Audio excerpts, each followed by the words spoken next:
día. Creo que es un tema bastante interesante. Como expositoras, obviamente nos van a dar a conocer el tema principalmente de género. El Colegio de Abogados de Chillán le da la bienvenida a esta charla denominada Avances Sociales y Legislativos con Perspectiva de Género, la cual se enmarca entre las actividades del 88 aniversario de nuestra fundación. A continuación, los dejo con ustedes a nuestra presidenta Carla González, que les va a dar unas palabras.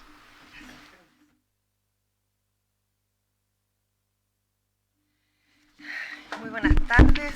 En nombre del Colegio de Abogados y en el mío propio, como presidenta, quiero darles la cordial bienvenida a esta importante jornada que forma parte del programa conmemorativo del 88º aniversario de nuestro Colegio de Abogados.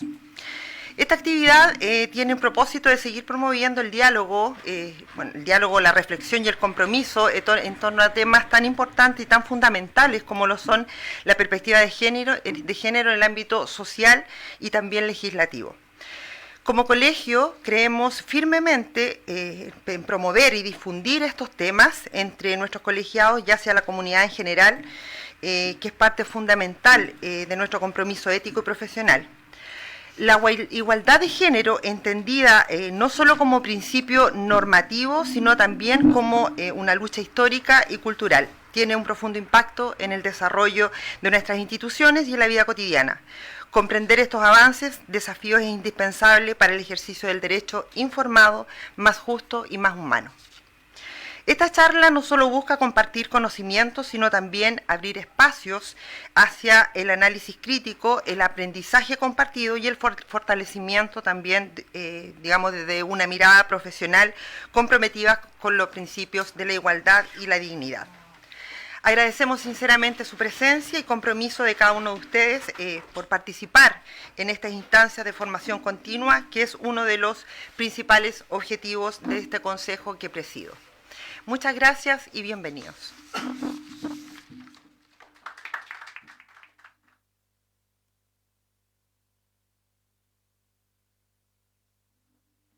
Continuando con nuestra actividad, dejo con ustedes nuestra primera expositora, doña Catherine Vargas Toro, trabajadora social, licenciada en Trabajo Social con mención en Intervención Psicosocial, posee un postítulo en Familia, Infancia y Adolescencia, además de un diplomado en Diagnóstico e Intervención en el Abuso Sexual Infantil. Es especialista en género y políticas públicas y actualmente cursa magíster en Intervención Social. Su experiencia y conocimiento en temáticas de género, violencia y políticas sociales nos aportarán una visión integral y necesaria para este diálogo. Muchas gracias por la invitación. El poder estar acá es una oportunidad de compartir con ustedes elementos teóricos asociados a la perspectiva de género. Generalmente cuando hablamos de género y perspectiva de género pensamos que estamos hablando de un movimiento social, un movimiento cultural, una lucha histórica, que en efecto es así, pero también está fundamentado por estudios, por investigación y por ciencia. Y muy pocas veces cuando ustedes hacen el ejercicio de los derechos de sus representados y representadas, lo expresan en los tribunales de familia, muchas veces no saben que a la base de los argumentos que ustedes están entregando o de esa ley en la cual se están enmarcando hay una investigación sólida, científica, con evidencia que regula estas normativas actuales. Entonces me interesa harto que ustedes conozcan eso, porque hay otros aspectos que en tribunales se analizan, se conversan, se llevan a la palestra, como por ejemplo el síndrome de alienación parental, que se me viene a la mente, con muy poco fundamento, con muy poco sustento científico, pero que es utilizado de una manera muy dogmática. Sin embargo, otras herramientas de las cuales ustedes pueden disponer tienen mucha más cientificidad que esos postulados. Si puedes avanzar en la... Quise agregar el subtítulo de la historia que no se ha contado precisamente por eso, porque hay harto de la perspectiva de género, hay harto de las teorías de género que es desconocido para las personas en general que no están en el ámbito de la academia. Lamentablemente las teorías de género se quedan muy en la academia, muy guardado ahí en la investigación de docentes, de universidades, de programas de especialización. Esta es una cita de una de las autoras que vamos a revisar hoy, que tiene que ver con un momento histórico, porque hoy lo que vamos a hacer es un recorrido histórico de cómo ha ido evolucionando y se ha ido aportando a las teorías de género, y de acuerdo al momento cultural y económico que se estaba viviendo, se fueron incorporando elementos que hoy en día nos permiten tener el cuerpo legal que tenemos y los marcos normativos internacionales que también existen y del cual ustedes se amparan. Adelante. Lo primero es, cuando hablamos de teorías de género o perspectiva de género o enfoque de género, generalmente lo primero que pensamos es la que en adelante vamos a denominar la matriz de coherencia binaria o la matriz del modelo binario tradicional, que pensamos, género, sí, sexo, género, femenino, masculino, hombre, mujer. Tenemos como esta división teórica realizada y creemos que de eso se trata la teoría de género. Que el sexo es todo lo que vamos a relacionar con los aspectos orgánicos, genético, cromosómico, hormonal, gonádico, y el género también entendido como algo binario, ¿cierto? Partiendo de la base que los sexos son dos, hombre-mujer, creemos también que el género es también binario, femenino-masculino, y en esas categorías vamos a transitar. Sin embargo, esto no es necesariamente así. Tiene un origen relacionado, pero que este origen estuvo precisamente marcado por una traducción inadecuada, porque proviene de, adelante, la siguiente, proviene del concepto de las teorías de gender, y se traduce mal, y desde ahí todo fue pensar que estamos hablando de en binario, ¿cierto? Femenino, masculino, hombre, mujer, siempre en esas dos categorías. Esto surge dentro de los primeros teóricos académicos, están Robert Stoller y John Monnet. Ellos plantean en las primeras investigaciones que realizan estos dos conceptos, la identidad de género y la identidad sexual, ¿cierto? Y no es casualidad que sean estos los primeros aportes que realizan los académicos, porque Robert Stoller es un psiquiatra, médico psiquiatra, y John Monnet es un psicólogo. Ya son de las ciencias más duras, están más relacionados con lo más duro de la ciencia. Y estas investigaciones las comienzan a levantar porque ellos trataban pacientes con lo que hoy en día conocemos más comúnmente como la disforia de género. Entonces, en las terapias que ellos realizaban, esto de que enfrente tengo un hombre que no está tan coherente con lo que un hombre debe ser, les generó como esta inquietud de investigar y de levantar teorías al respecto, ¿ya? Entonces ellos plantean esto de que existe un sexo biológico que está dado, hoy en día sabemos por los cromosomas, ¿cierto? El sexo es cromosómico, y tenemos un sexo social que tiene que ver con la identidad de género. Después estos primeros aportes evolucionaron y evolucionan a partir también de los conceptos de la persona que los está investigando, ¿cierto? No es casualidad que los primeros aportes son de psiquiatra y psicólogo. Después Gayle Rubin, que es una antropóloga histórica, ¿sí? Comienza a incorporar otros elementos de los primeros postulados, y ella nos señala que además de esta división que existe entre sexo y género, tenemos otro tipo de elementos que son culturales. Estamos hablando de que ella es antropóloga. Entonces ella dice, bueno, aquí hay cosas que son culturales también. Está cómo la familia influye, cómo la sociedad influye, cómo la cultura, la economía, el modelo político influyen, y surgen conceptos como roles de género, estereotipos de género, y esos son los aportes que ella realiza. Son muchos más, por supuesto, porque además ella también se enfoca en la orientación sexual, pero en general esos son los aportes que ella realiza. Y después tenemos a Joanna Scott, que es historiadora, y aquí viene un elemento muy muy importante, y que es después por las teorías de género incorporado, que tiene que ver con que ella realiza un análisis histórico de los elementos que conforman las teorías de género. O sea, está el sexo, están los elementos culturales, está la familia, pero también está el momento histórico en el cual vamos a ir analizando la realidad. Y eso es uno de los principales aportes que ella realiza, porque además se fija no solamente en la persona, que es lo que habían hecho el psiquiatra y el psicólogo, ¿cierto? Que se enfocan en la persona individualmente, en analizar al individuo aisladito de la sociedad, que Gayle un poco incorpora, no, veamos la familia, veamos el entorno, y Joan ya incorpora a toda la sociedad. O sea, esto es construido por todos, es lo que ella nos plantea. De todo lo que revisamos, que son los primeros postulados que vimos, nos quedan estas 3 categorías que es importante tener presente. Después vamos a ver por qué esto es importante, que tiene que ver con la identidad sexual, la orientación sexual y la expresión de género. Que hoy en día sabemos que respecto de estos 3 elementos hay leyes que la expositora que sigue va a revisar, pero que precisamente se enmarcan en que cuando esto no está coherente con la matriz de coherencia binaria que vimos al principio, comienzan a existir rechazo o un poco de resistencia de la sociedad a incorporar a este individuo, a incorporar las expresiones que el individuo tiene. Adelante. Estos son 4 criterios de análisis muy importantes para ustedes, especialmente porque es lo que ustedes analizan cuando están en una audiencia, ¿cierto? Están llevando una estrategia jurídica. Generalmente cuando estamos hablando de situaciones de violencia, de transgresiones a la indemnidad de las personas, en cualquier arista, los elementos que ustedes analizan para representar son en qué espacio se dio, ¿cierto? Esta matriz de coherencia binaria, que no fue coherente, que no está adecuada a la sociedad. ¿En qué espacio se dio? Se dio en el espacio público, porque la normativa ahí es otra, ¿cierto? Cuando las violencias se dan en el espacio público, nos encuadramos en ciertas declaraciones universales, en ciertas convenciones, en ciertos marcos legislativos, y cuando se dan en el espacio privado, es otra la normativa que nosotros. Entonces, uno de los primeros análisis que ustedes realizan, probablemente a lo mejor no tan conscientemente como lo estamos viendo ahora, pero es lo primero que ustedes hacen. ¿En qué espacio se dio? ¿En qué contexto se dio? ¿Cierto? ¿Cuáles fueron las manifestaciones de esta discordancia de la matriz binaria que trajo consigo que esta persona me esté expresando este problema y que necesita representación?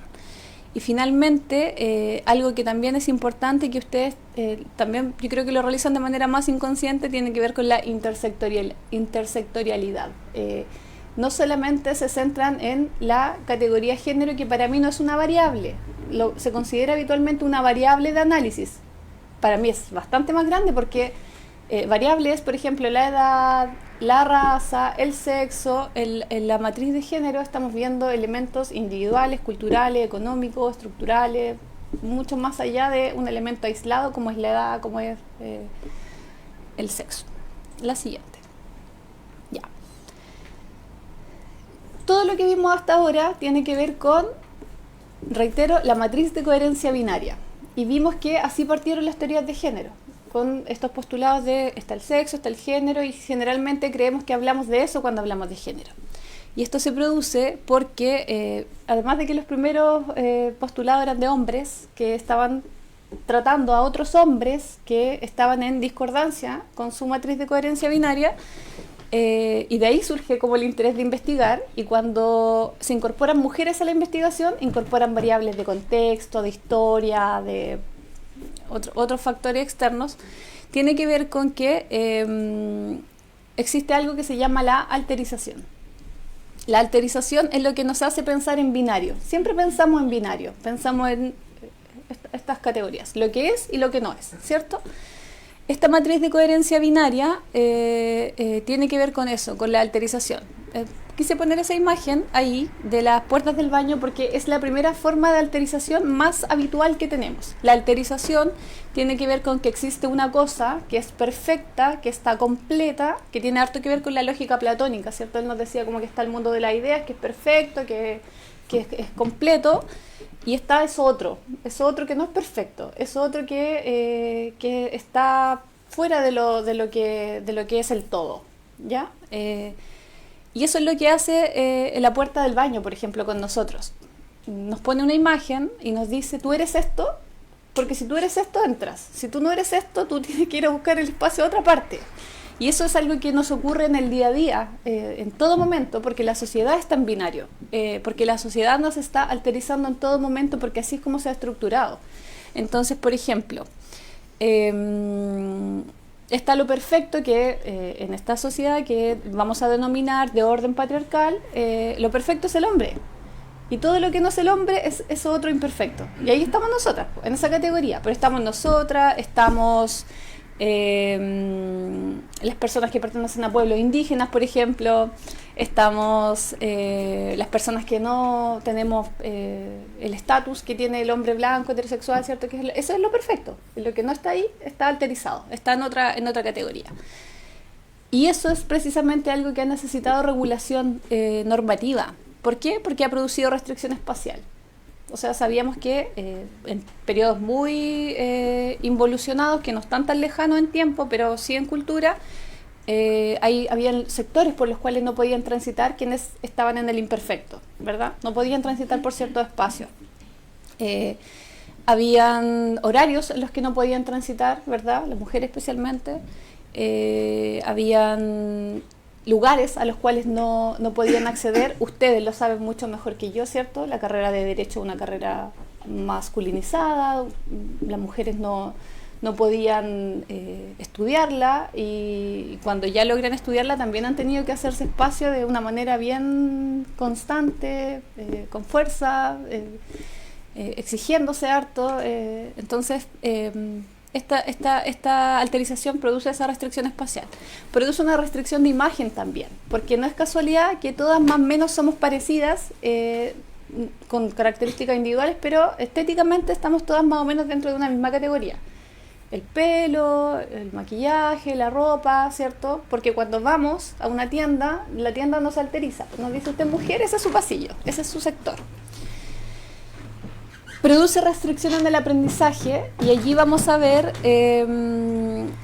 cómo surgió la primera ola feminista, ¿cierto? La primera ola de los feminismos, precisamente por la restricción del aprendizaje, que ya lo conversamos también, ese conocimiento al cual no podemos acceder, ese conocimiento que no es nuestro porque como somos imperfectas no podíamos estar en él. Hoy en día ya hemos avanzado un poco más en eso. Y la restricción de procesos de individuación, porque nuestra identidad es construida por la cultura, no por nosotras, ¿cierto?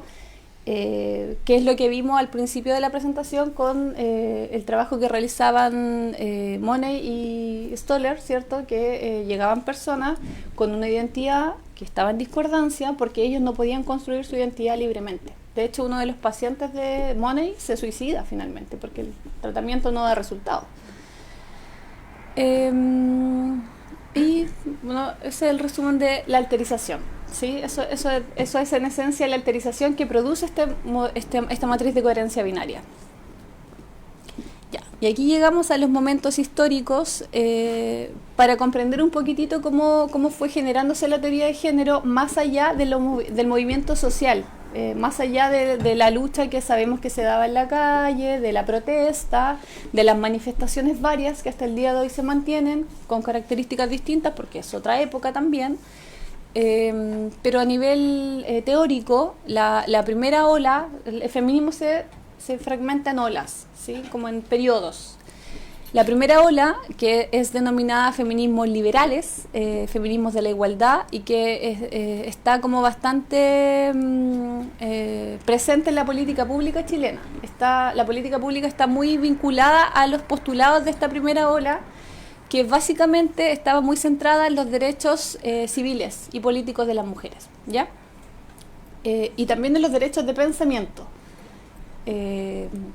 Virginia Woolf, que es como una de las referentes de esta primera ola, nos plantea en su libro una habitación propia, que no tenemos ni siquiera un espacio para pensar, ¿cierto? Se habla de que la mujer tiene un desarrollo intelectual y de conocimiento bastante más tardío que el de los hombres, bastante más retrasado que el de los hombres, y no es mentira, pero tiene una lógica. Si pensamos en una casa tradicional, en la casa que nos grafican en la televisión, en las películas, el espacio de las mujeres, la cocina, el cuidado de la casa, en ninguno de esos espacios se puede pensar, en ninguno de esos espacios podemos sentarnos a filosofar, a inquietarnos de la existencia, a inquietarnos de qué buscamos, qué busca la sociedad.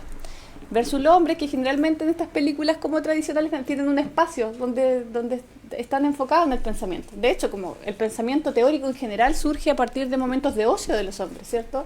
están como divagando y comienzan a cuestionarse situaciones y a partir de eso surgen tremendas teorías que hoy en día siguen vigentes. Entonces Virginia nos plantea esto: ¿cómo vamos a desarrollarnos intelectualmente si no tenemos un lugar para pensar, para cuestionarnos, para generar el pensamiento? Por otra parte, Simone de Beauvoir nos plantea, en el segundo sexo habla harto de la alterización, habla harto de esto de eso otro que nosotras somos, de eso otro que no nos definimos tampoco nosotras, nos definen desde un lugar de poder. Y ella también plantea que esta frase célebre que ha ido como evolucionando en las diferentes olas del feminismo, plantea no se nace mujer, se llega a serlo, ¿cierto? Hablando un poco de la construcción de nuestra identidad, pero desde la sociedad, desde la familia, no desde nosotras mismas. Esta ola de feminismo ha sido después bastante bullada por los movimientos feministas posteriores porque es considerado como el feminismo burgués. Precisamente porque las primeras mujeres que pueden cuestionarse nuestra existencia eran mujeres que tenían espacio para pensar. Eran mujeres que no estaban muriendo de hambre, ni estaban pensando en sus hijos que morían de hambre. Eran mujeres que estaban acomodadas, que tenían parejas que también eran pensadores, que tenían familias que les sustentaban el pensamiento. Entonces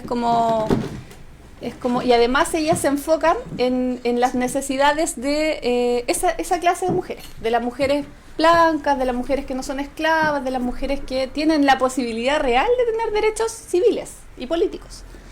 El derecho a voto, pero eso es materia de otra historia mía. Así que continuamos. Se enmarca en la Guerra Mundial, además, para que eso fue lo que ya conversamos. Virginia planteó lo que ya les comenté, el tema del desarrollo intelectual. Ella habla abiertamente de que el sistema patriarcal es el responsable. Ella habla de esto, el sistema patriarcal, porque es bien importante entender eso, que cuando hablamos del sistema del patriarcado no estamos refiriendo a un hombre en específico, no estamos hablando de ese hombre, mi compañero, después estamos hablando de un sistema cultural, político, económico del que nosotros también somos parte, ¿cierto? No estamos hablando de una cosa como tan tangible, es bien abstracto el concepto. Y también plantea el tema que lo van a seguir tratando otras autoras, el tema de la dependencia económica. El tema del trabajo, de las mujeres en el trabajo, es algo que fue muy tema en la primera y la segunda ola. Fue muy, muy, muy tema tener la posibilidad del desarrollo laboral y eso trajo consigo los derechos laborales y todo este marco que ustedes conocen mucho mejor que yo. Y Simone habla de lo que ya hablamos, ¿cierto?, de la construcción social, la comprensión, de nuevo, esto del binario, de la matriz de coherencia binaria y del contexto cultural, aludiendo a que nuestra identidad es construida por una sociedad, no por nosotras. Llega la segunda ola de los feminismos, que son los feminismos liberales y angloamericanos, porque aquí ya hay un piso de mujeres que se cuestionaron un poco la existencia, y allí las otras mujeres, alterizadas desde estas mujeres como más sólidas, más estables, digamos, en el modelo cultural, plantean un poco de ¿y qué pasa con las mujeres negras? ¿Y qué pasa con las mujeres indígenas?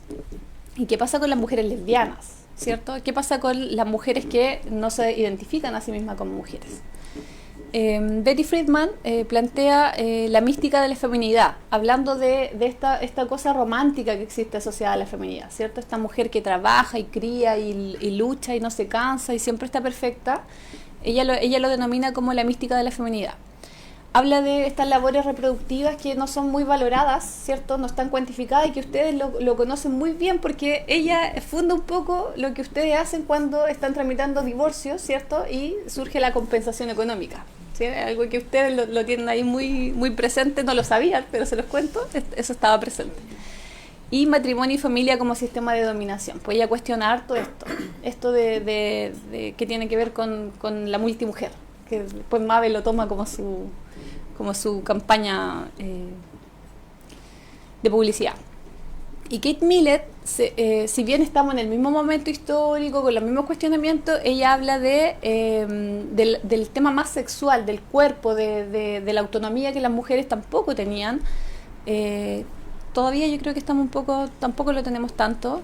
La política sexual, ¿cierto? Cómo nuestros cuerpos son colonizados con elementos que hoy en día podemos llamar las tecnologías del género.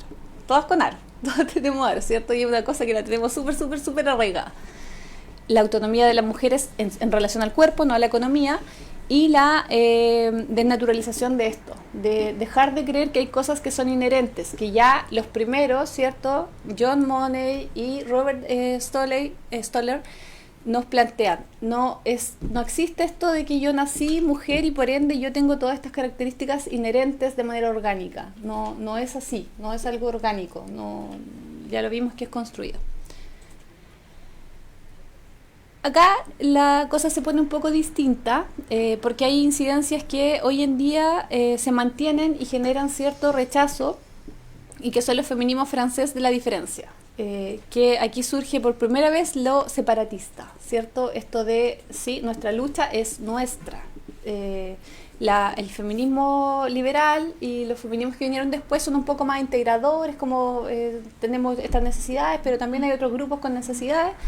El feminismo de la diferencia no lo plantea tan así. Necesitamos nuestro nicho, nuestro espacio. Si nosotros vamos a luchar por nuestros derechos, ese es nuestro espacio de lucha. Si los hombres tienen derechos por los cuales luchar, tendrán que tener su propio espacio, pero este es nuestro. Bien basado en estos postulados está el tema de las marchas en las que no hay hombres, ¿cierto? Porque es nuestro espacio de lucha, es nuestro, no, sí, tú me acompañas en el sentimiento, ¿verdad? Pero tu expresión es en otro espacio, este es mío. Las críticas al modelo binario, el N.C. Sous plantea esto de que no existe tal cosa como lo binario, que ya sabemos que no existe tal cosa como lo binario porque tiene que ver con una traducción errónea, ¿ya? Ella plantea también por primera vez algo que todavía está en controversia, que tiene que ver con el que si no somos nombradas no existimos. Ella dice en sus textos que hablemos en femenino para veamos si eso nos engloba a todos. Si el todos nos engloba a todos, el todas debería englobarnos a todas, ¿cierto? Y a todos. Y habla también de las relaciones sexuales y cómo son políticas, cómo el placer es una forma de dominación, cómo el cuerpo es una forma de dominación. Por su parte, Lucy Irigaray habla de, retomar la idea de la alteridad, ¿cierto? De cómo nos han marginado como algo imperfecto y de cómo nosotros tenemos que construir un propio espacio en la historia. No estamos acompañando porque en la historia siempre como que acompañamos, somos como no somos protagonistas de la historia, excepto cuando hablamos de feminismo, pues sí somos protagonistas. Ya, la tercera ola de las teorías de género son teorías que están un poco más, diría yo, despolitizadas. Surge en los años 90, donde se relevan las identidades, pero acá no estamos hablando necesariamente de los derechos de las mujeres propiamente tal como grupo oprimido. Las teorías queer incorporan harto los derechos sexuales de la disidencia sexual, ya de homosexuales, transexuales, intersexuales, surgen harto a la palestra como un grupo completo, no aislado. Hablan de esto de la heteronormatividad, de asumir que somos todos heterosexuales como una práctica opresora, ¿cierto? Como cuando sus clientes van a buscarlos, por ejemplo, y van a buscarlos porque quieren cambiarse el nombre, si no tienen una estética visiblemente homosexual, ustedes le preguntan ¿por qué te quieres cambiar el apellido? ¿No te gusta tu nombre? No creemos que pueda ser un cambio de nombre porque identitariamente no es coherente con su matriz binaria, ¿ya? Eso es entendido como una forma de opresión.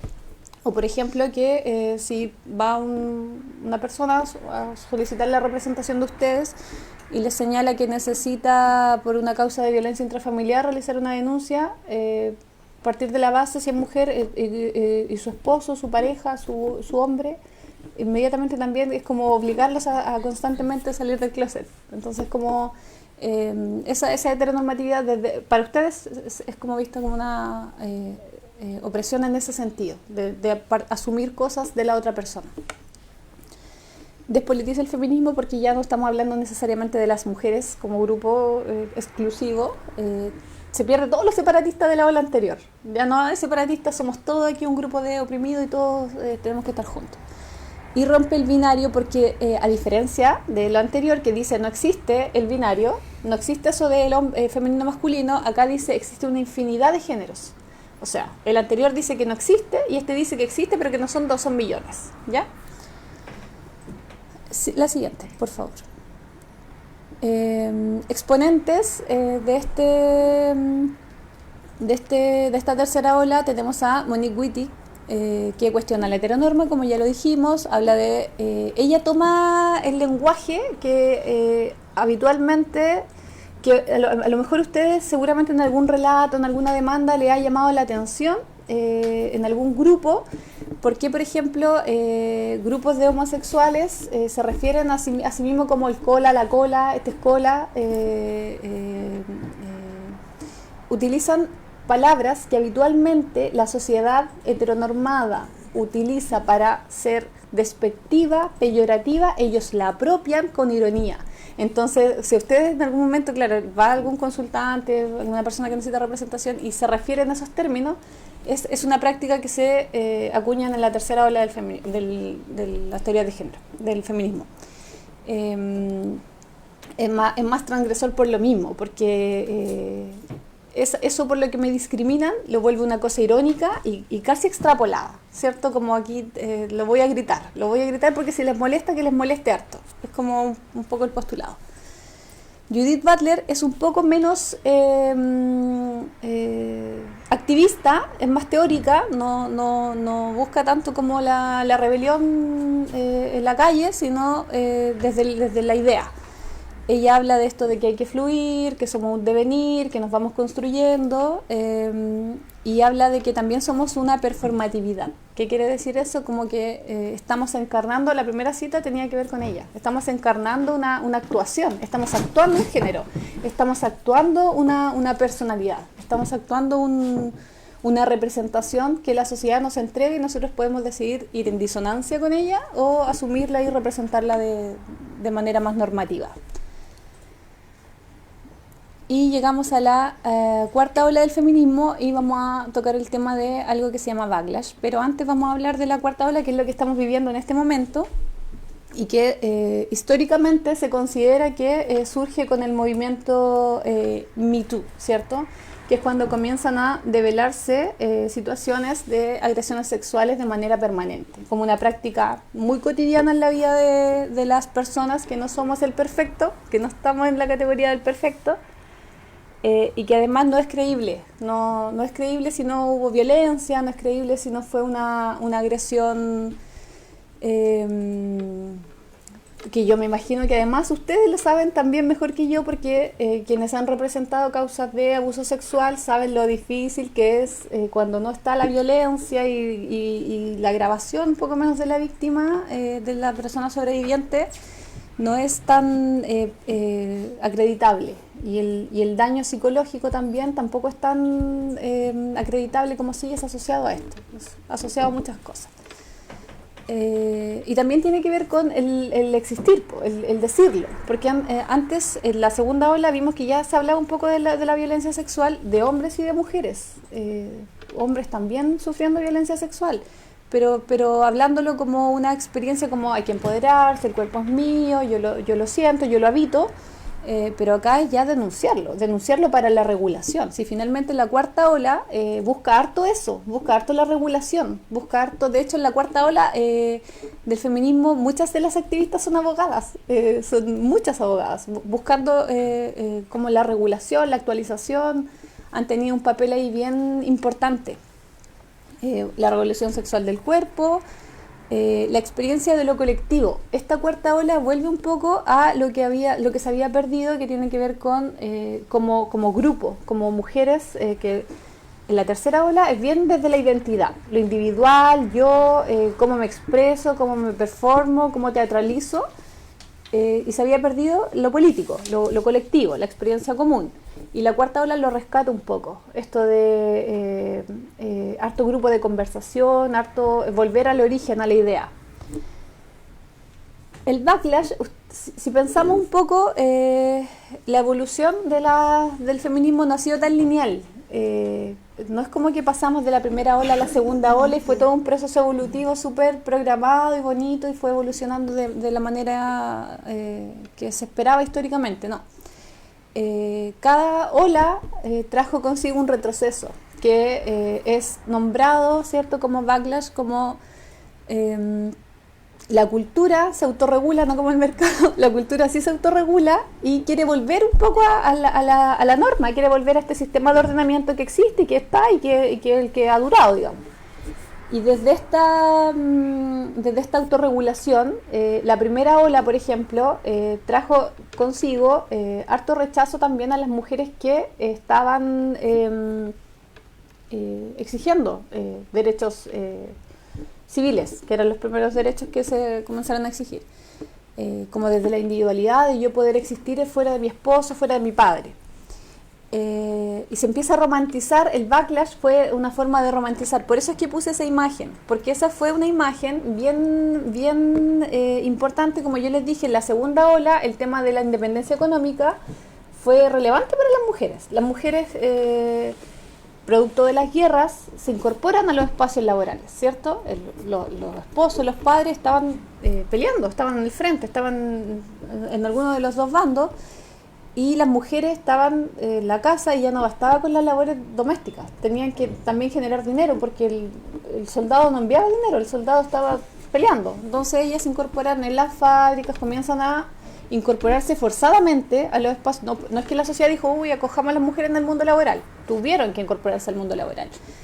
Y cuando las guerras terminan y los sobrevivientes vuelven, las mujeres no querían volver al espacio íntimo, querían seguir en el espacio laboral. Entonces, una de las estrategias de la estructura orgánica, de la estructura cultural, para que las mujeres quisieran volver al espacio laboral, al espacio doméstico, fue el romantizar la casa, fue romantizar la familia. Fue esa mujer feliz con su lavadora nueva, que lava perfecto y que está súper contenta y súper peinada. Entonces ella quiere estar en su casa, ella no quiere estar en la fábrica ensuciándose, ella quiere estar en su casa. Cada vez que hubo una ola feminista, se produjo este momento cultural de avance, algo pasó en la cultura que nos devolvía. Y hoy en día también lo vemos. Hoy en día no es tan bien visto ser feminista. Antes era como soy feminista y era como una cosa, una etiqueta de orgullo. Hoy en día es como, las locas, surgió el concepto de feminazi, ¿cierto? Y existe harto rechazo a abrirse a estos conocimientos. No es una casualidad que hoy hay tantas mujeres presentes y tan pocos hombres. Hay una resistencia a tomar este conocimiento, a incorporarlo, pese a que su carrera, su profesión, está muy ligada a las teorías de género. En familia lo habitan en todo momento, está presente en cada una de las causas que ustedes tramitan, en familia, en divorcio, en pensión de alimentos, ¿verdad? ¿Cómo cuantificamos el cuidado que la madre le da al hijo? ¿Cómo yo expreso la necesidad que tiene ella de ser compensada por todos estos años de cuidado doméstico que además le genera un menoscabo en la salud, porque ocurre también? Estos elementos que no son jurídicos, que son más bien de cómo miramos la sociedad, son importantes porque en base a eso también ustedes incorporan pruebas, incorporan medios de prueba. Sí, tienen la ley, conocen la ley y saben cuáles son las pruebas, pero a veces hay que escuchar el relato con los lentes del género para ver otros medios de prueba que no he visto, que no me di cuenta, para escuchar esa historia que las personas cuentan de una manera tan extensa a veces, pero que cuando uno le presta atención hay elementos en esa historia que no estaban presentes. Por ejemplo, no, y porque se develan abusos sexuales muchas veces que están naturalizados y que nunca fueron develados. Se develan cuando le prestamos atención a cómo está contando esa historia la persona que tenemos enfrente. ¿Sí? Estos son enfoques de importancia cuando ustedes ejercen el derecho. La interseccionalidad tiene que ver con el género como elemento importante, pero también en conjugación con otras variables como la edad. No es lo mismo una niña que una mujer, ¿cierto? Una abuela, una persona mayor, perdón, dije abuela, una persona mayor No es lo mismo una mujer indígena del sector rural que una mujer indígena, líder política, representante, que es diputada, no es lo mismo. La interseccionalidad tiene que ver con eso, con cómo variables se van encontrando. La interculturalidad, ¿cierto? Reconocer otras formas de vida, otras formas de expresión, y finalmente derecho humano y género, que está central, o sea, están muy relacionados. Las áreas de intervención, la violencia estructural, que tiene que ver con los tratados internacionales, que los van a ver con Viena. Existen marcos reguladores internacionales porque comprenden que estructuralmente la organización que existe ignora ciertas formas o impone formas de expresión a diferentes grupos, en este caso a las mujeres y hombres. La cultura, que es normada por el cuerpo jurídico, o sea, la ley de violencia integral no solamente sanciona, no solo busca el castigo, también busca la prevención, la educación, la socioeducación, que existan espacios en los cuales se produzca el cambio cultural. Y la violencia directa, que es la que ustedes ven en el día a día cuando litigan en los tribunales. Y esos son los tratados más relevantes que incorporan las teorías de género como elemento de conocimiento científico, porque lo que hemos hablado hasta ahora, no estamos hablando del movimiento político, estamos hablando de conocimiento que se teorizó, que está plasmado en textos que tienen validez científica. ¿Sí? Eso. Okay.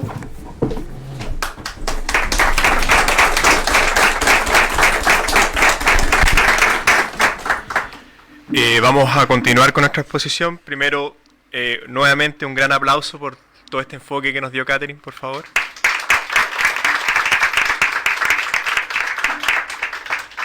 Agradeciendo esta notable exposición, damos el paso a nuestra segunda expositora, Viena Ruiz-Tagle Reyes, abogada, doctora de la Universidad de País Vascos y secretaria de nuestra institución, cuya labor académica y de investigación en materias de criminología feminista ha cruzado las fronteras. Ha colaborado con el Tribunal Constitucional del Perú y la Universidad Baja de California, en México, donde ha abordado con profundidad las problemáticas de las mujeres en el contexto de la delincuencia. Su mirada crítica y su enfoque jurídico-académico enriquecerán sin duda esta conversación. Gracias por el espacio. La verdad es que, más que detenerme a hablar del contenido de cada una de las leyes, lo que quiero invitarles a que cursemos juntos es un viaje legislativo, ¿ya? A empezar a mirar un poquito la evolución que ha tenido el derecho desde la perspectiva de género y desde los primeros inicios. Cuando encontramos la primera literatura donde se registran a las mujeres en el Imperio Romano, siempre vemos que la mujer está vinculada al servicio del varón. La mujer primero como hija, luego como esposa y luego como cuidadora también de los adultos. Situación que si la vemos hoy por hoy tampoco ha cambiado mucho. Tenemos algunas más independencias, pero más o menos en nuestro ADN viene fija esta historia, ¿no? La mujer para atender a los padres, para el cuidado de los hijos y para nuevamente volver a la atención de los padres. Entonces, si nos vamos a la época del Imperio Romano, la verdad es que la figura de la mujer era bastante denostada. Estaba un poquito más arriba de los esclavos, que eran considerados cosas, si mal no recuerdo, desde la época en que estudiaba, no voy a decir cuántos años, pero bastantes años más, ¿cierto? La mujer no tenía visibilidad alguna. De hecho, para poder generar algún tipo de acción con la sociedad, o incluso si tenía herencias de familias o pertenecía a familias más destacadas o con mayores recursos, tampoco podía ejercer sus derechos por sí. Primero lo ejercía su pater familia, ¿cierto? Dependía del padre. Luego, la facultad marital. El marido era quien administraba los bienes. Y si no tenía ni padre ni madre, tenía que hacerlo a través de un tutor. Es decir, por sí sola no tenía ninguna clase de ejercicio sobre sus propios bienes o sobre su propia persona. Sin embargo, ya en la época, no lo cambiemos todavía, en la época romana encontramos las primeras organizaciones de mujeres dando cuenta y conciencia de esta desigualdad entre hombres y mujeres. De hecho, cuando hablaba Catherine de los perfectos y los imperfectos, a modo de historia, como un paréntesis, quien trae el concepto de perfectos hombres e imperfectas mujeres es Sócrates. Es el primero a hablar de la perfección del hombre, ¿cierto? Dando este segundo rol totalmente secundario, si quieren más bien no terciario, de la mujer. Sin embargo, en el año 195 a.C. existe la primera revolución femenina, donde las mujeres se organizan y realmente marchan en Roma pidiendo la derogación de la Lex Oppia. Y la Lex Oppia, dentro de otras materias, regulaba por leyes creadas por hombres la forma de vestirse de las mujeres y las formas de relacionarse en sociedad. Entonces de ahí ya tenemos un primer intento de despertar desde el derecho romano. Y el derecho romano, entendiéndolo como la construcción de base del derecho, que sirve también de base a nuestro derecho, donde el cual el núcleo de la sociedad efectivamente es la familia, y esta familia está a cargo de un pater familia, y desde ahí se construye toda la relación de patriarcado que como sociedad transitamos por mucho tiempo y que estamos en proceso aún, porque no podemos decir que lo hemos dado por culminado. Entonces desde aquí surge la pregunta, y la dejo abierta. ¿Por qué tenemos que legislar con perspectiva de género? ¿A quién se le ocurre por qué tenemos que legislar? ¿Por qué tenemos que encargar al derecho de tratar de acortar las brechas de desigualdad en materia de género?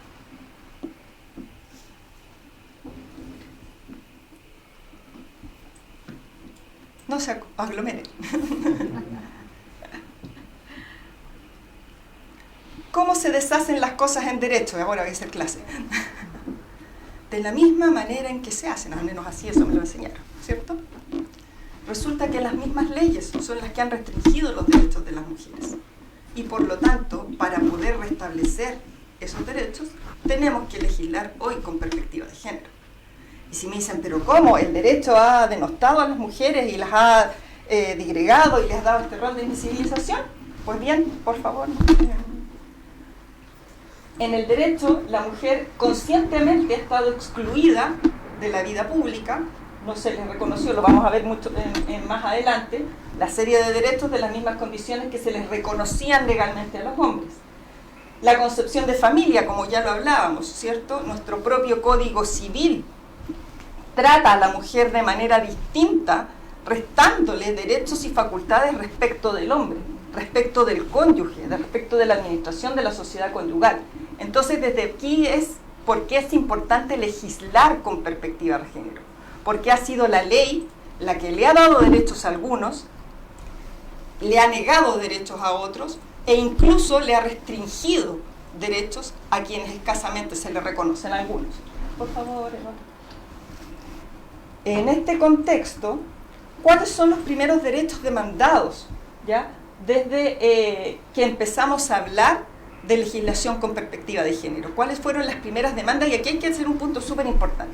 La perspectiva de género hoy no es mujer, ¿ya? Cuando nosotros hablamos de género, no hablamos solamente de mujer.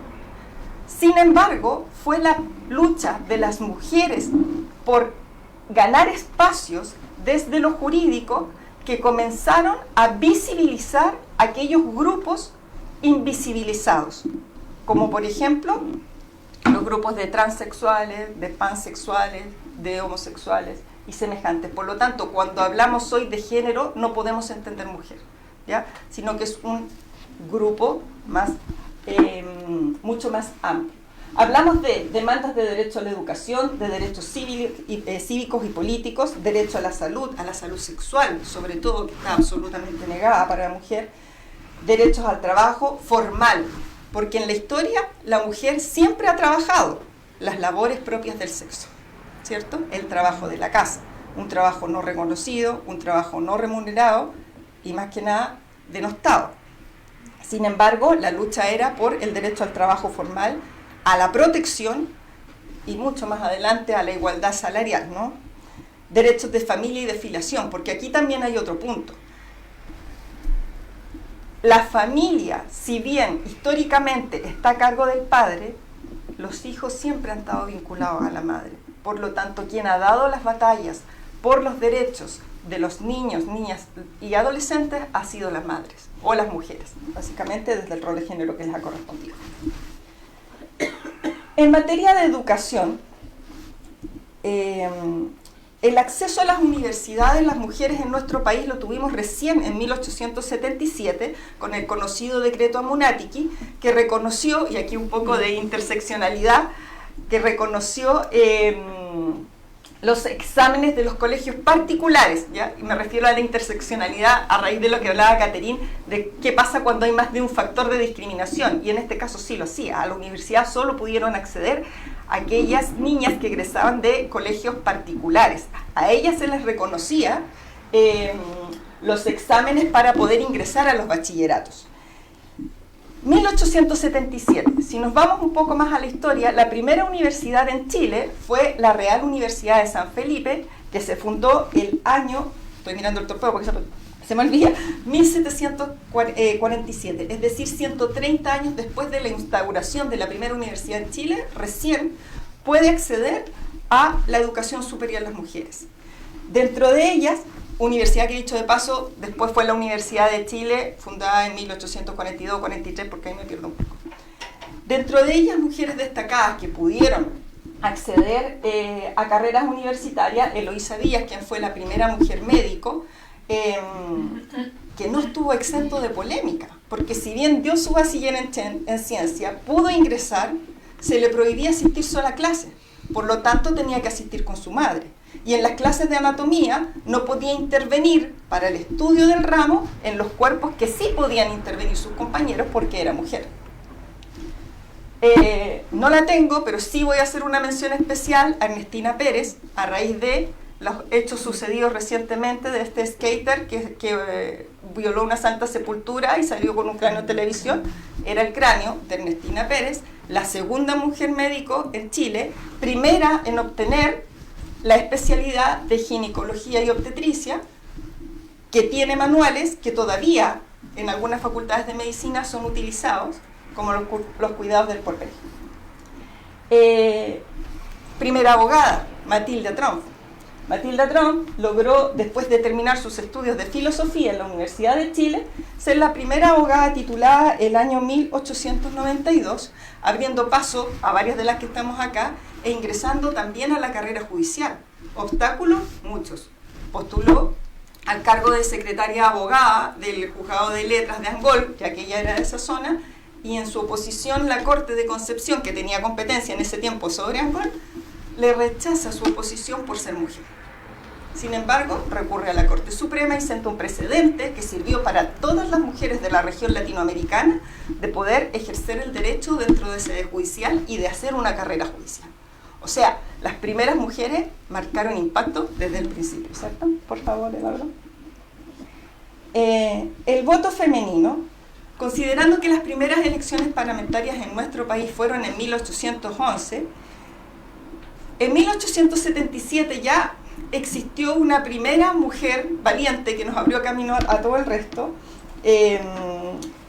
Domitila Silva, que inscribió su inscripción después de muchas vueltas.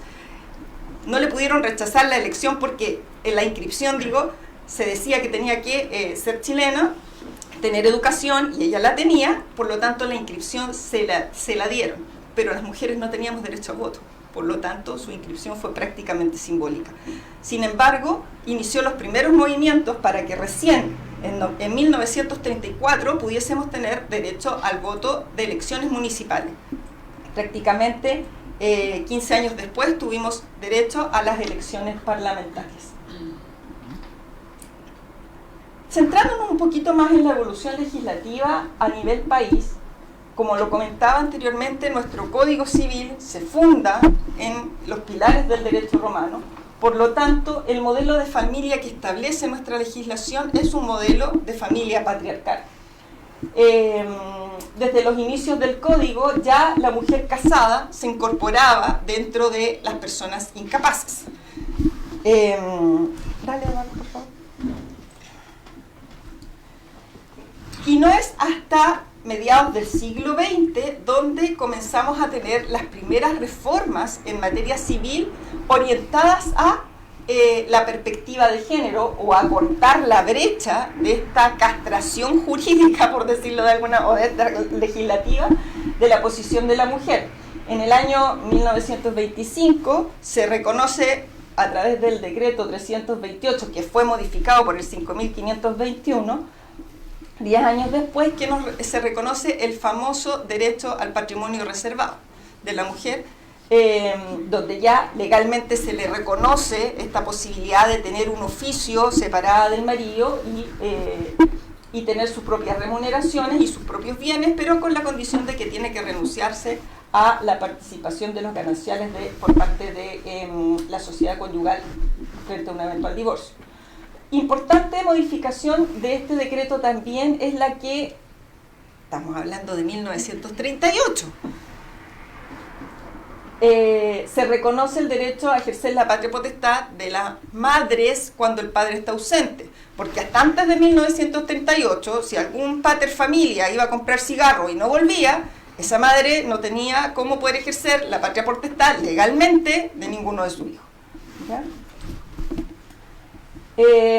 1943 se permite a los cónyuges sustituir la sociedad conyugal por la separación de bienes mediante escritura pública. Ya es un avance. Recordemos que aquí estamos ya con voto femenino, por lo tanto estas modificaciones también tienen parte del contexto social cultural de la historia, en que las mujeres ya se estaban levantando para pelear por sus derechos. Prácticamente 10 años después se ponen restricciones al cónyuge como administrador de la sociedad conyugal.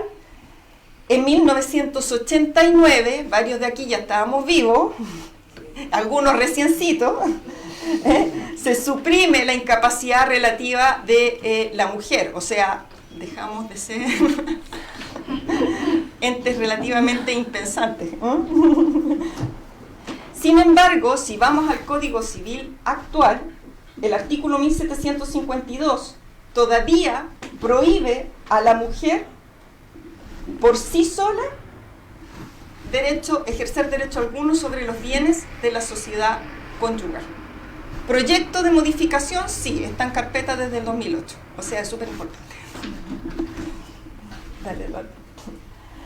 En el año 1998 se pone, y aquí este es un hito relevante, fin a las clases de hijos. Pasamos por los hijos naturales, por los hijos legítimos, ilegítimos, hasta solo poder decir que hoy todos los hijos son iguales ante la ley y gozan de los mismos derechos. Bueno, los que estudiaron o que estudiamos más antiguos, no me acuerdo si yo lo estudié o no, pero incluso en derecho sucesorio las clases de los hijos tenían distinta participación dentro de la herencia de los padres, ¿no? Si mal no recuerdan. Bueno, eso se subsanó recién en 1998, terminando el siglo XX. Ya con caras al siglo XXI, en 2013, se establecen normas de protección a la integridad del menor y a la corresponsabilidad. Es un poco, más que obligar, reconocer que el hombre también, porque no hay que ser tan dura, ha tenido un rol más participativo en roles de la familia, ¿cierto? Como la crianza y el cuidado personal de los hijos también. Entonces esta ley de corresponsabilidad era un poco reconocer lo que se estaba al debe, ¿ya? Porque habían ya varias familias, aunque todavía hay algunas de resistencia, pero sí, yo creo que hoy por hoy la tendencia, sobre todo en los matrimonios jóvenes, es a la corresponsabilidad dentro de las labores de casa y el cuidado de los hijos. Bueno, tuvo un reconocimiento legislativo, porque también hay que ser justos. Para los hombres también ha sido muy difícil ganar espacio cuando quieren demandar el cuidado personal de sus hijos, ¿ya? Y esta ley yo creo que viene también a reconocer y a equiparar un poco la balanza, y creo que es una de las que valía la pena traer a colación en este viaje legislativo. Y bueno, esta desigualdad que también se ha dado desde la historia, no solo es legislativa, sino también física, y lamentablemente cuando hablamos de normativas de género, perspectiva de género, igualdad de género, la violencia no está excluida, al contrario, ¿cierto? De hecho, el derecho al castigo o a la corrección, que no era solo para los hijos, en muchas legislaciones también estaba garantizado y protegido del marido hacia la mujer.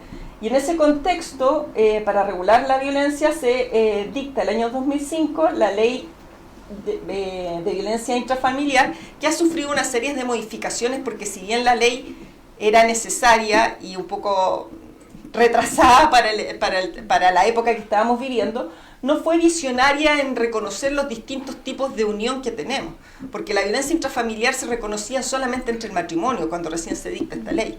Luego se tuvo que modificar porque ya la convivencia era una figura de unión familiar que estaba absolutamente por la costumbre validada. Y luego reconocer la violencia en el pololeo también fue un avance legislativo para toda la región latinoamericana, y en ese sentido sí, esta ley se sumó y dejó de estar en el debe como fue desde su dictación. Vamos a hacer un viaje por materia penal, que esta es la que a mí me gusta más. La verdad es que el derecho penal ha sido mucho más conservador. El derecho penal en general legisla para el hombre, olvidándose absolutamente de la mujer y regulándola solamente respecto de aquellos delitos que se podían cometer desde la materia de género. Pero pensar que el derecho penal desde sus inicios estableció alguna protección para la mujer, la verdad es que ninguna. Resultaba más agravándola que protegiéndola. Basta con ver el artículo que lo copié y lo puse textual para que me crean. El artículo 375 del Código Penal, del primer Código Penal de 1874, que sancionaba el delito de adulterio que solo podía ser cometido por la mujer dentro del matrimonio, y le daba una pena de privativa de libertad para la mujer que yace con un varón que no es su marido, sin mirar ningún tipo de condición, solo bastaba con yacer. Sin embargo, al hombre se le condenaba por amancebamiento, pero solo en el caso que fuese cometido dentro del domicilio o con escándalo. Es decir, si el caballero era cuidadoso, no tenía ningún tipo de sanción al respecto, ¿ya? Resulta irrisorio, pero la verdad es que esta norma era una norma totalmente abusiva y discriminadora. Más aún, la eximente de responsabilidad penal que establecía el mismo Código de 1874, en el sentido que el hombre que daba muerte o maltrataba a su mujer por haber cometido adulterio estaba eximido de responsabilidad penal. Misma situación para el personaje con quien la dama cometía su adulterio. Este delito de adulterio fue derogado recién en 1994. ¿Ya? Y vamos a decir, y ser sincero y transparente, que no fue derogado por una lucha que se haya realizado al respecto, sino que fue derogado porque cayó en un desuso natural. Pero ya era impresentable que en 1994 pudiésemos, porque si alguien lo denunciaba, la ley estaba, o sea, existieron un par de condenas, que no los traje ahora, pero ahí están, ¿ya? Bueno, y otro dato de esta ley que deroga el delito de adulterio es que también incorpora el régimen de participación de gananciarias y la posibilidad de la declaración de bien familiar, que hasta antes de esa fecha no lo teníamos. En materia penal, el legislador fue mucho más cauto que en materia civil, y las reformas importantes las tenemos a partir del siglo XXI. La primera de ellas, el año 2017, cuando se regula la despenalización del aborto con las 3 causales. Ley que fue muy debatida, que costó mucho salir, que salió entre gallos y medianoche, y que hoy día, prácticamente con la objeción de conciencia que contempla la misma ley, ha hecho un poco caer en letra muerta, y por eso está el proyecto nuevamente para poder tratar de modificar esta despenalización de la interrupción voluntaria del embarazo. El año 2019 se modifica el Código Penal para tipificar el delito de acoso sexual en espacios públicos.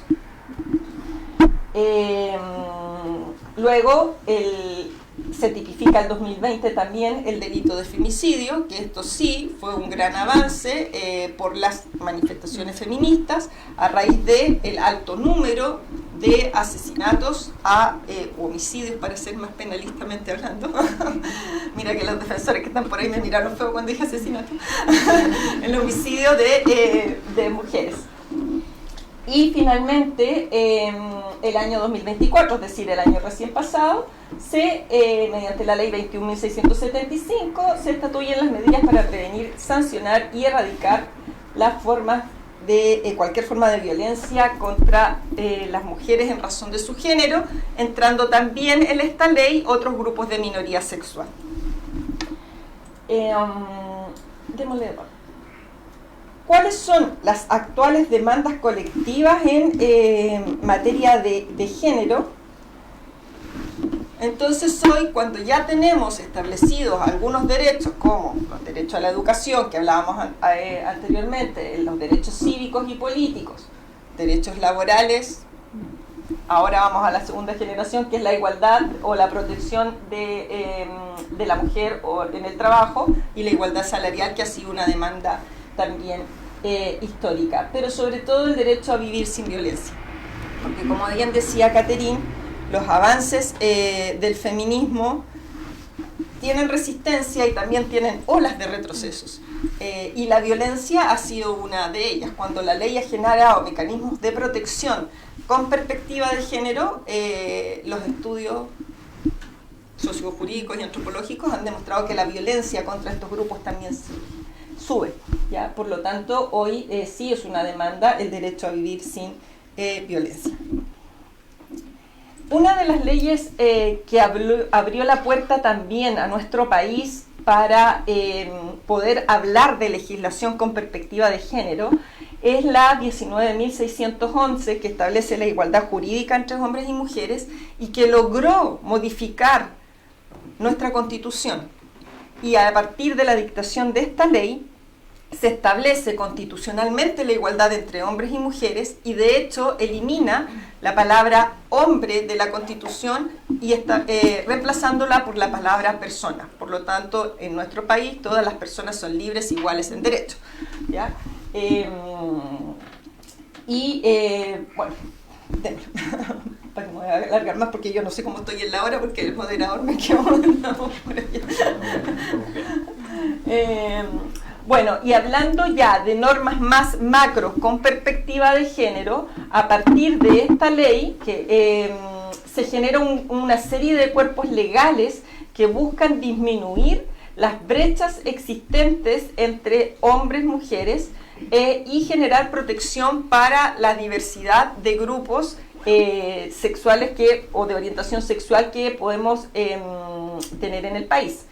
Dentro de ellas, normas de protección a la maternidad, como el derecho a una lactancia digna. Por eso hoy día cuando vamos a los malls, por ejemplo, hay espacios de lactancia. Y alguien dice, oye, ¿era necesario legislar para esto?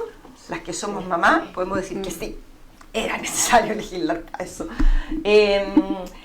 La ley Zamudio, la conocida ley Zamudio, las leyes de protección al trabajo. Hoy por hoy, dentro de las nuevas leyes, de la nueva ola de leyes con perspectiva de género en materia laboral, la ley Karim para la protección de prevención, investigación y sanción del acoso en cualquiera de sus formas dentro del ámbito del trabajo. También se comenzó a regular a través de leyes de cuotas la participación de mujeres en las composiciones de ciertas organizaciones, como por ejemplo en el Parlamento, que fue la primera ley de cuota, la 20.804, si mal no me recuerdo, que estableció un cuoteo en los partidos políticos dentro de sus listas, tienen que tener un porcentaje que sean mujeres. En materias de los directorios de pesca, de las organizaciones de pesca artesanales, también hay ley de cuoteo. En las empresas públicas también se ha dado un porcentaje para que los directores sean mujeres como manera de asegurar la participación femenina dentro de estos tipos de organizaciones. Dame, Eduardo, por favor. Respecto de la normativa internacional con perspectiva de género, la verdad es que los tratados más importantes ratificados por Chile efectivamente son la Convención sobre la Eliminación de todas las formas de discriminación contra la mujer, que se promulgó por los Estados parte en 1979 y en Chile recién se ratifica 10 años después, en 1989. Luego está la Convención de Belén du Pará del año 98 y el protocolo facultativo que adscribe a la primera convención que nuestro país lo adscribe el año 2021. Los restantes instrumentos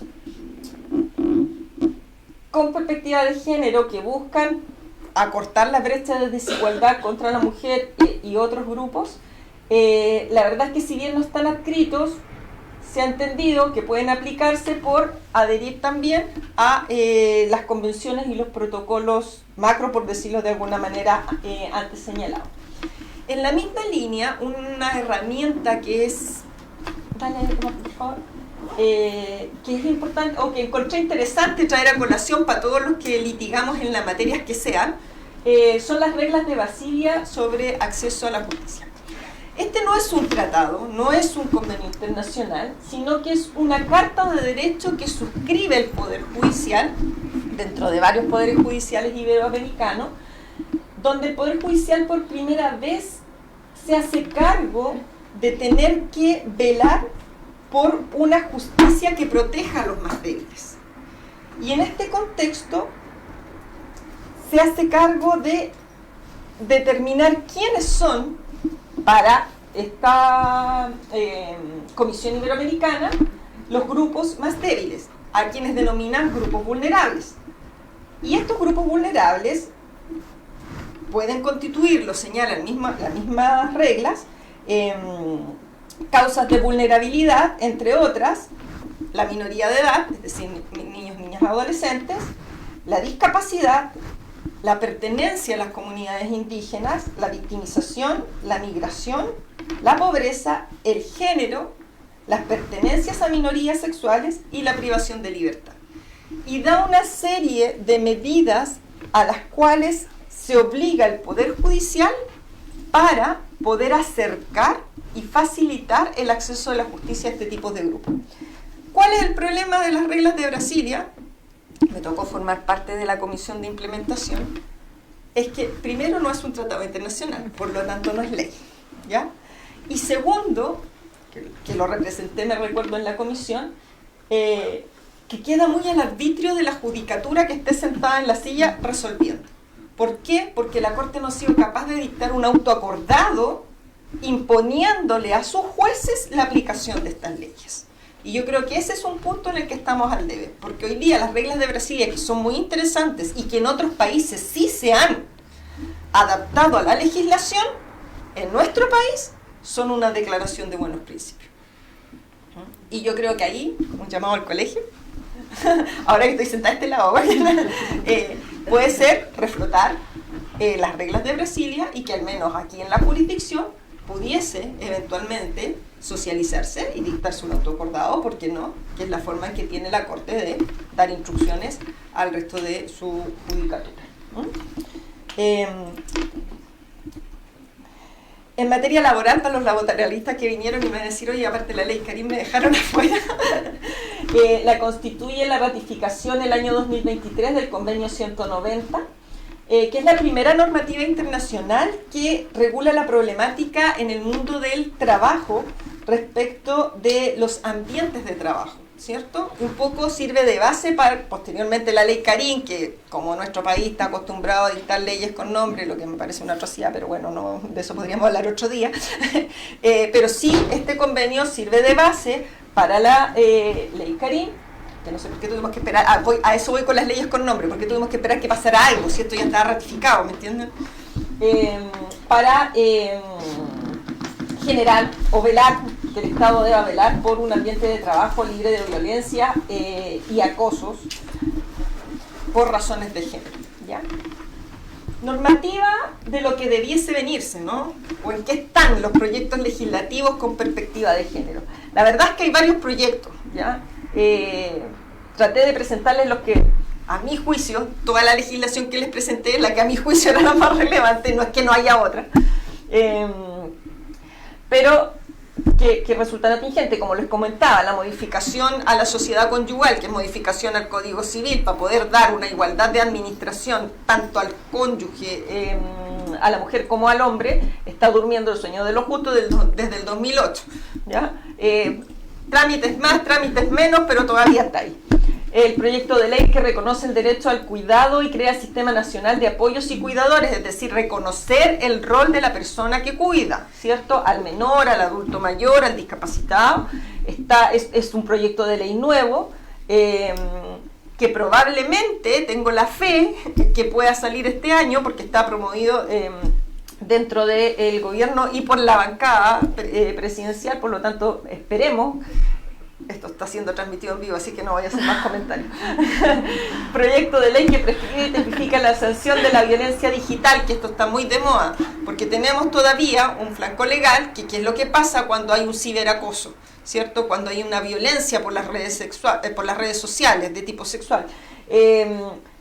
Los abogados que somos buenos para inventar cosas, nos hemos ido de protección, algunos han inventado, por ahí vi un amparo, pero la verdad es que no son las herramientas idóneas. Entonces se genera el año 2020 un proyecto de ley para poder sancionar este tipo de vulneraciones, y si bien avanzado está, el otro día conversaba con la Seremi del Ministerio de la Mujer y me decía que está a puertas de salir, y también esperamos que pueda salir antes del término de este gobierno. Modificaciones al Código del Trabajo con el objetivo de perfeccionar la regulación para la igualdad de remuneraciones, un proyecto que se presentó en 2016 y la verdad es que de ahí para adelante no le metieron más mano, en honor a la verdad. Proyecto de ley que establece derechos en el ámbito de la gestación, preparto, posparto, aborto. Bueno, la modificación a la ley del aborto que está vigente, entró el proyecto desde el 2018 con una variable que sanciona la violencia ginecobstetra, que es otro tema totalmente invisibilizado. Y el proyecto de ley que modifica el Código Procesal Penal en materia de la procedencia a la prisión preventiva y de suspensión de la ejecución de la sentencia respecto a las mujeres embarazadas. Este proyecto es súper interesante porque además surge de una parlamentaria de la región. Se me olvida el nombre de la senadora, parece que es Carvajal, Angelita. La Loreto Carvajal, gracias. La senadora Carvajal fue la que levantó este tema, que está del 2017, porque tal como lo hablábamos, está y ocurre, el cuidado de los hijos, preferentemente esta parte está a cargo de la mujer. Entonces surge una superposición de derechos cuando tengo a un niño privado de libertad porque su madre progenitora tiene que cumplir una condena. Entonces, en esta superposición de derechos surge esta iniciativa de poder suspender la ejecución de la pena hasta que el niño cumpla sobre los 3 años y pueda ser un poco más autónomo, porque tampoco podemos privar al niño del derecho al apego que tiene para con su madre. Bueno, quería dar mis últimos minutos para conversar un poco de las personas olvidadas dentro de las invisibles. Si hay un campo donde se provoca la mayor discriminación desde el género, es cuando se provoca esta interseccionalidad o esta antiguamente conocida como discriminación múltiple, donde hay más de un factor. Y en el caso del género se da específicamente en el derecho penal. El derecho penal, no solo por ser la norma que sanciona y persigue la responsabilidad de una persona, sino porque es una rama del derecho en quien, a donde buscamos la responsabilidad, esta persona ya viene con una carga adicional, porque ya lo tenemos discriminado por el hecho de ser delincuente, ¿cierto? Y cuando hablamos de una mujer delincuente, el pecado es más grave, por decirlo de alguna manera, ¿cierto? Porque la dona delincuente, como nos decía Lombroso, no obedece al estereotipo de la mujer de bien, de la madre de familia, de la hermana o de la hija recta. Siempre a la mujer se le ha exigido un rol más allá de, que les guste o no les guste a los hombres, no se les exige, ¿cierto? Entonces, cuando entramos a sancionar o a investigar incluso a esta mujer delincuente, esta mujer ya tiene una carga adicional, porque socialmente ya está castigada. Y si además tiene el pecado de adscribir a otra minoría, su sanción resulta ser totalmente no solo desproporcionada, sino inhumana. El caso de Gabriela Balaz, que fue una pastora indígena, se convirtió en la primera persona con el mayor tiempo de privación de libertad desde el inicio de la reforma procesal penal.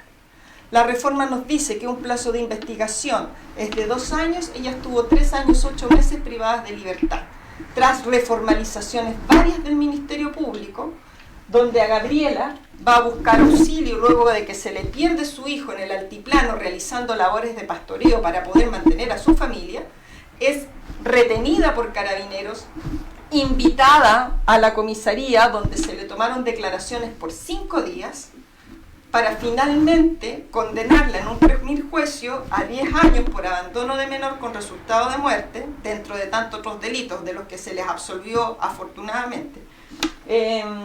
Pero se le condena a 10 años por abandono de menor con resultado de muerte, se anula ese juicio, se va a un segundo juicio, siendo que el primer juicio duró 1 mes y medio, el segundo juicio dura 1 semana y se le condena a 12 años. Y en esta condena, no solo por el delito en el que ya había perdido su hijo, no se reconoce la defensa indígena brindada por la defensa, porque del propio fallo, a quien le interese, está mi correo, se los puedo mandar, los jueces señalan que no se acogen las alegaciones de defensa intercultural ni aplicación del convenio 169 de la OIT, porque se encontraron toallas higiénicas dentro de su domicilio en el allanamiento que se realiza en el proceso. O sea, una vulneración de derechos que ni les cuento. El caso de Leticia, una mujer trans que estuvo 2 años privado de libertad por el presunto homicidio de su pareja, sustentado en el hecho de que estos locos son así, pues son vengativos. 7 personas, 4 huellas en el cuchillo, ninguna de Leticia, pero era la principal sospechosa del Ministerio Público. ¿Y para qué vamos a hablar de las mujeres que ya se encuentran condenadas? Más invisibilizadas aún. La realidad que viven hoy día las mujeres sujetas a un proceso penal generan una discriminación mucho mayor que la que ya sufrimos en general en otras actividades las mujeres, y por eso quería traer a colación estos personas olvidadas dentro de las invisibilizadas. Eduardo, por favor. Por lo tanto, el llamado es a no normalizar la invisibilización. Cuando hablamos de género, muchas veces me pasa, conversando en grupos de amigas o entre colegas, que dicen, oye, pero es que ¿por qué siguen hablando de estas materias si ya no hay diferencia entre los hombres y las mujeres? Y la verdad es que yo creo que hay que ser mujer para poder vivirlas. Desde nuestra carrera, desde nuestro inicio, por no ir más atrás. Lo conversaba el otro día con una colega millennial, y yo le decía, ¿cómo se vive hoy día la relación en tus aulas? Porque yo me acuerdo, que tampoco estudié hace tantos años más atrás, yo me acuerdo de muchos profesores que cuando tú contestabas mal en un examen, te decían, o lo presenciamos, oiga, encuentre luego el marido y váyase para la casa, si usted para eso vino a la universidad. Y mi colega millennial me decía, en mi aula también lo hace. Nunca escuché que algún profesor le dijera a un compañero, busque luego una mujer para casarse porque usted no sirve para esto. Entonces son cosas que a veces nosotros le bajamos el perfil, pero el llamado es a no normalizarlo, ¿ya? Hoy por hoy hay cosas que todavía pasan y que ameritan que estemos atentos como sociedad, ¿ya? Este año la Tercera publica el informe mensual del Foco Legal, donde mujeres con alta calificación en empresas privadas todavía siguen percibiendo una remuneración inferior a la de los hombres en un 30%. Y el año 2024 la ONU, lamentablemente, a propósito de la cuarta ola del feminismo, como bien dijo Catherine, cada vez que avanzamos tenemos cierto retroceso. 4 países notifican un retroceso en derechos de las mujeres. Hoy por hoy todavía tenemos castraciones en ciertos países del mundo para que las mujeres no puedan experimentar placer y cumplan solo con su rol netamente de reproducción. Eso pasa hoy día, sin contar los espacios de violencia. Por lo tanto, agradezco estos espacios, que se lleven un poquito más de información y que también podamos estar alertas, porque quienes somos llamados a romper con las brechas o ayudar a la no discriminación somos nosotros. Muchas gracias.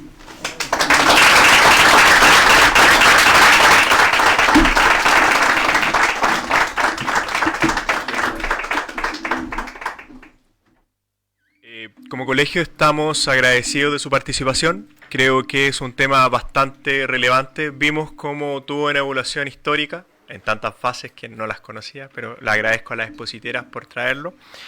Y también a Viena, nuestra secretaria, por darnos todo este bagaje respecto a la normativa que nosotros como abogados tenemos que aplicar. Así que reitero primero el aplauso a nuestras expositoras.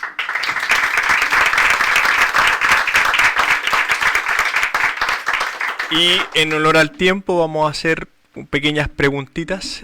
Si alguno quiere hacer una pregunta, por favor, alguna de las expositoras.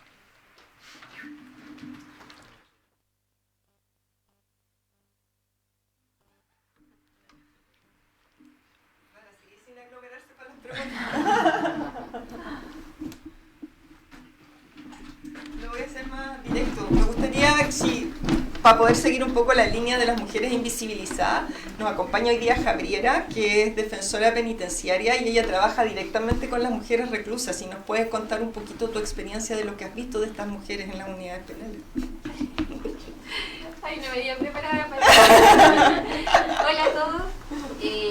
Bueno, sí, efectivamente, en materia carcelaria la discriminación contra las mujeres siempre ha sido mucho más amplia que en otros contextos.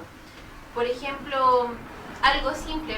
Acá la unidad dentro de la región que mantiene a las mujeres privadas de libertad es el Centro Penitenciario Femenino de Bulnes, que está en la comuna de Bulnes. Esta unidad penal, por ejemplo, no cuenta con espacios de desarrollo laboral para las mujeres, únicamente reciben un salario aquellas quienes trabajan en el casino de funcionarios, en este sentido, cubriendo funciones como de alimentación, aseo. Los talleres laborales para las mujeres se basan principalmente en costura y lanas. Para mujeres a nivel tanto regional como nacional, mujeres condenadas por delitos sexuales no cuentan con programas de intervención porque el programa de defensores sexuales está especialmente destinado para hombres y para hombres además que cometan los delitos sexuales contra mujeres, no contra niños u otros hombres.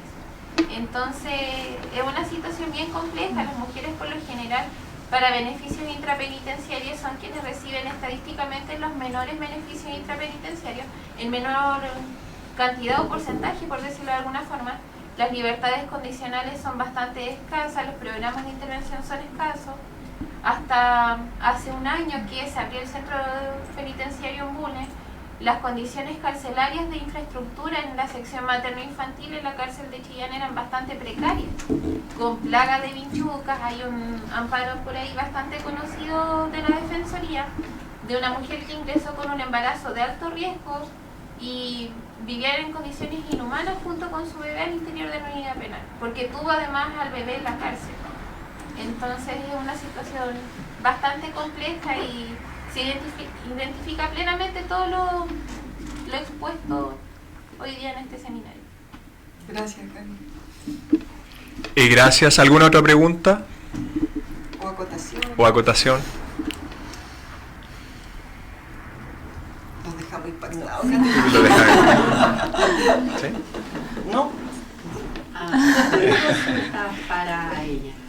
Porque tú hablaste de un error de una traducción y que desde ahí, digamos, Sí. tenemos como un mal uso de ese concepto que sería el binario, ¿no? Sí, la matriz de coherencia binaria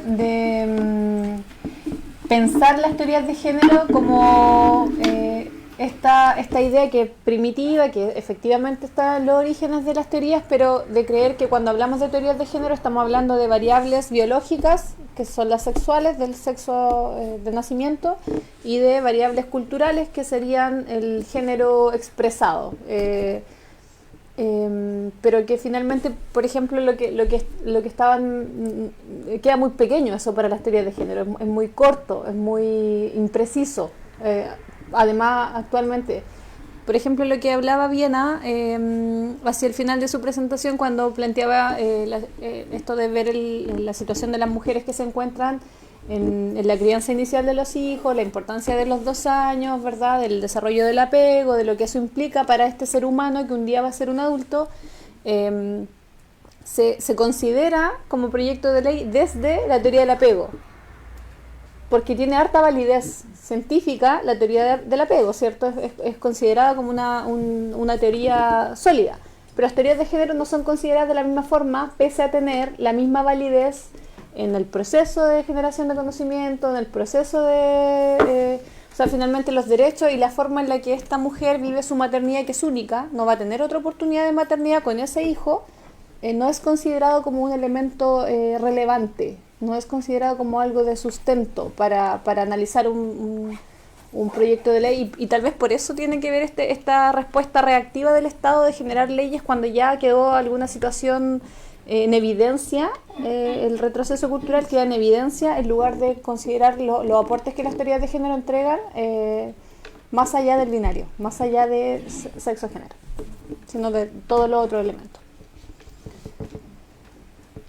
Gracias a la expositora. Nuestra presidenta dará unas palabras para ir cerrando ya.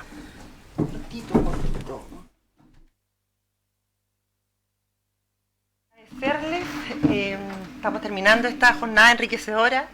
Queremos agradecer como colegio a todos aquellos que hicieron posible esta jornada. Agradecer también especialmente a Catherine Vargas y a Viena Ruiz Tagle. Agradecerles por su generosidad en cuanto a expresar sus conocimientos, sus experiencias y su investigación en el fondo, y también expresar que sus presentaciones nos han servido, yo creo que a todos, y hablo por todos, nos han servido para poder tomar conocimientos y estos avances en cuanto a estos desafíos, en cuanto que todavía hoy día tenemos respecto de la perspectiva de género en el ámbito social y legislativo. Como Colegio de Abogados también tenemos este compromiso de una constante formación, una formación continua.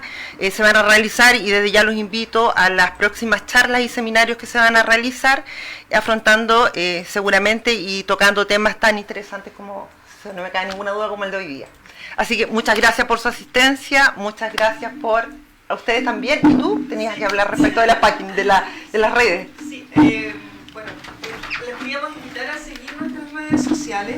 Y específicamente contarles que desde hace un par de semanas tenemos un LinkedIn de Colegio de Abogados, por lo tanto estamos abiertos a recibir de nuestros asociados y de cualquier abogado de la jurisdicción que quiera contribuir a socializar algún fallo que sea relevante, remitirlos al correo del colegio o a mi correo que está en la presentación, que a quien le interese también se la podemos mandar. Hablé por Catherine, pero está a disposición. Sí, sí. Para poder ir siendo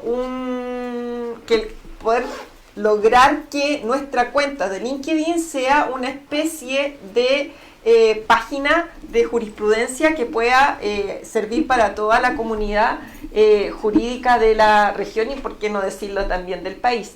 Y asimismo, como bien dijo nuestra presidenta Carla González,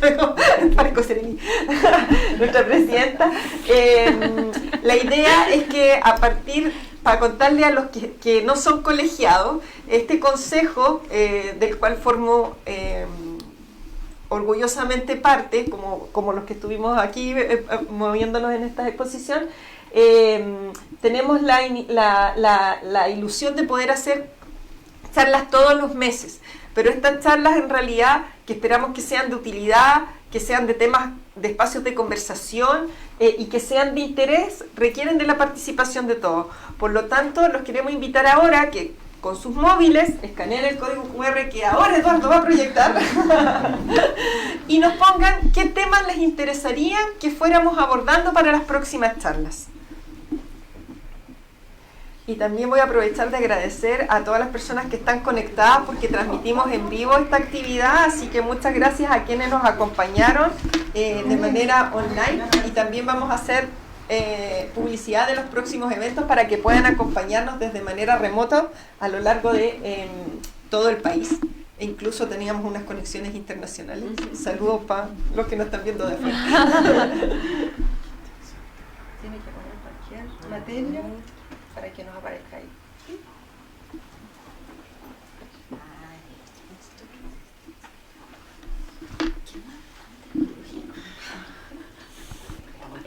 Sí, un colegio de abogados muy moderno.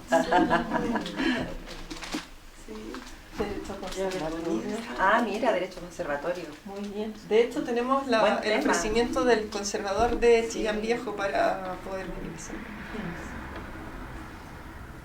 Sí, y tenemos dos conservadores que se asocian ahora y se agregan a nuestro colegio el próximo 3 de... Sí.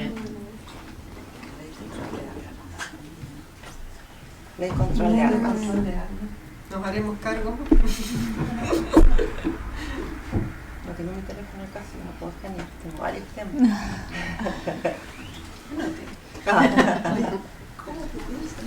¿Cómo te sale el logo? Claro. ¿Cómo sale el logo?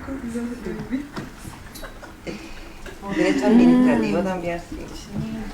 Urbanístico. Qué buen tema. Sí, interesante. Sumarios.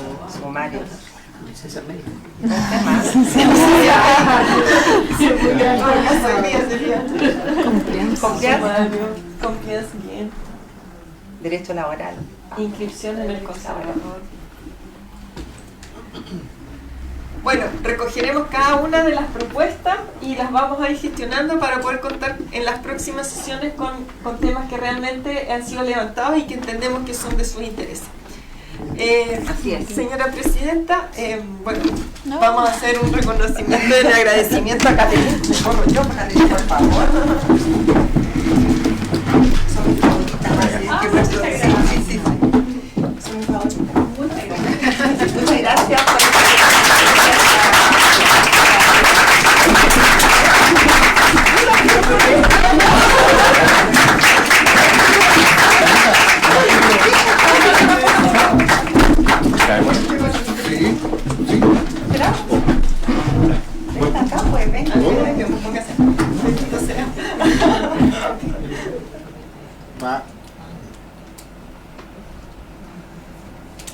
Gracias.